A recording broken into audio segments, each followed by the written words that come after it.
সকলের উদ্দেশ্যে প্রীতিপূর্ণ নমস্কার ও শুভেচ্ছা জানাচ্ছি।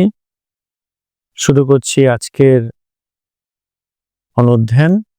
অনুধ্যানের বিষয় সংসারে টিকে থাকার উপায়, শ্রী সারদা দেবী সপ্তসূত্র। আমরা শ্রী শ্রী মায়ের জীবন ও শিক্ষাকে অবলম্বন করে সংসারে টিকে থাকার উপায় অনুসন্ধান করব 7টি সূত্রকে অবলম্বন করে। তো সেই 7টি সূত্র হচ্ছে সহিষ্ণুতা, সমন্বয়, সন্তোষ, সংযম, অভিমান শূন্যতা, ভালোবাসা ও সেবা। প্রথমত সহিষ্ণুতা। শ্রীমা বলতেন সহ্যের সমান গুণ নেই। ঠাকুরের কথা উদ্ধৃত করে বলতেন স স স, যে সয় সে রয়, যে নাশ হয় সে নাশ হয়।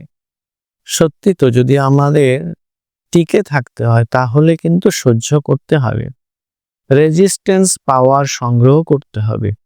টিকে থাকতে হলে বিরুদ্ধ পরিবেশ, পরিস্থিতি, পরিমণ্ডলের সঙ্গে সংগ্রাম করে টিকে থাকতে হবে।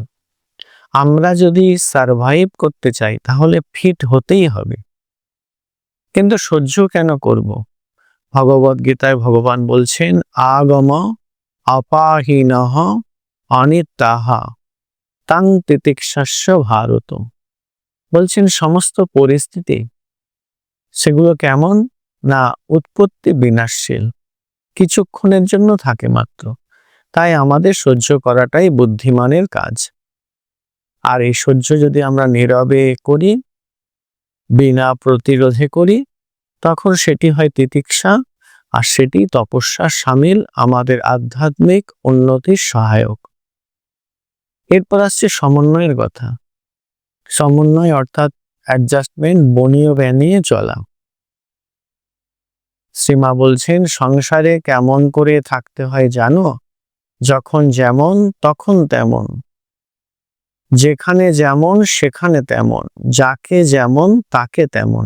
অর্থাৎ স্থান, কাল, পাত্র অনুযায়ী অ্যাডজাস্ট করা, বনিয়ে বানিয়ে চলা, সবকিছুর সঙ্গে অভিযোজন করা, অন্যের দোষ না দেখা আর ইন্টারফেয়ার না করা। এরকম করলে কি হবে? এরকম করলে আমরা সংসারে দিব্যি টিকে থাকতে পারবো, সবার সঙ্গে মানিয়ে চলতে পারবো। এরপর আসি সন্তোষের কথা। মা বলছেন সন্তোষের সমান ধন নেই।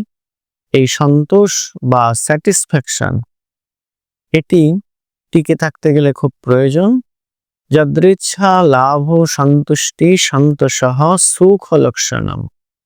গীতাসার বলছে যে যা কিছু আমি পেয়েছি তাতেই খুশি থাকার নাম সন্তোষ, আর এটি সুখের লক্ষণ।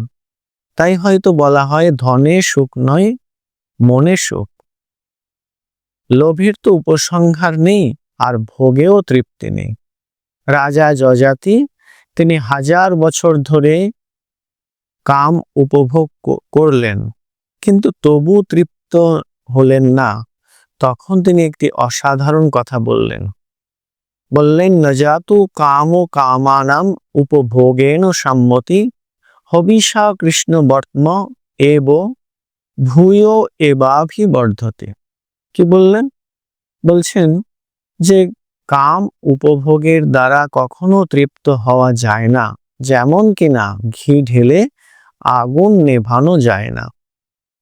আসলে অভাব আর অভাব বোধ এক নয়। অভাব দূর করা যায়, অভাব বোধ নয়। প্রয়োজন মেটানো যায়, কিন্তু চাহিদা নয়। অভাব বোধ, চাহিদা, এগুলো একরকম মানসিক দৈন্যতা। এইটি থাকা চলবে না। এটি সবসময় মুশকিলের জিনিস। জগতের সমস্ত ভোগ্যবস্তু কিন্তু একার পক্ষে সাফিসিয়েন্ট নয়। এরপর আসি সংযমের কথায়। সংযম বা পূর্ণ নিয়ন্ত্রণ চাই যদি আমরা সংসারে টিকে থাকতে চাই। ইন্দ্রিয় সংযম চাই, মনের সংযম চাই, বাসনার সংযম চাই। আসলে আত্মসংযম বা সেলফ কন্ট্রোলটি খুব প্রয়োজন। জীবনকে উন্নত এবং নিখুঁত করতে গেলে এই আত্মসংযম আবশ্যক। এরপর অভিমান শূন্যতা। আমাদেরকে অহংকার থেকে নিজেদেরকে সরিয়ে আনতে হবে।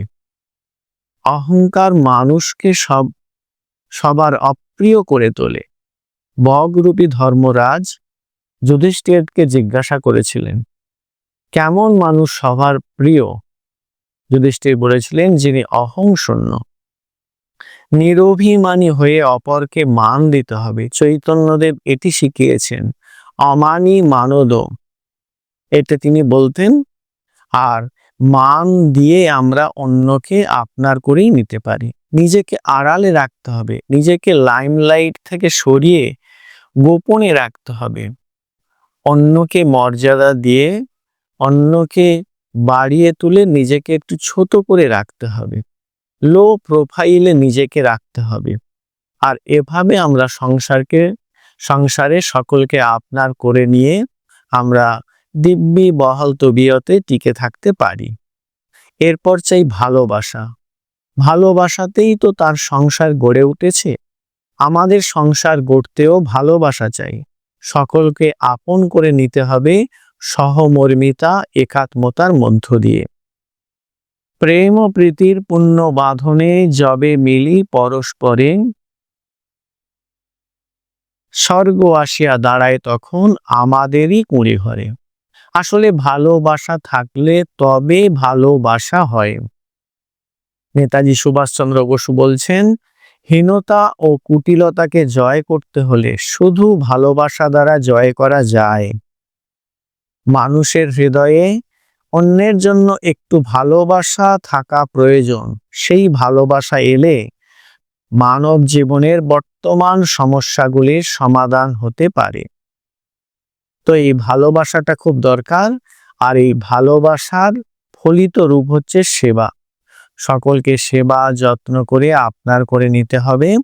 তখন আমরা সংসারে শুধু টিকে থাকবো না, আমাদের জন্যই সংসারটি টিকে থাকবে। তো আজকের এই পর্যন্ত। সকলে আন্তরিক শুভেচ্ছা অভিনন্দন জানিয়ে শেষ করছি।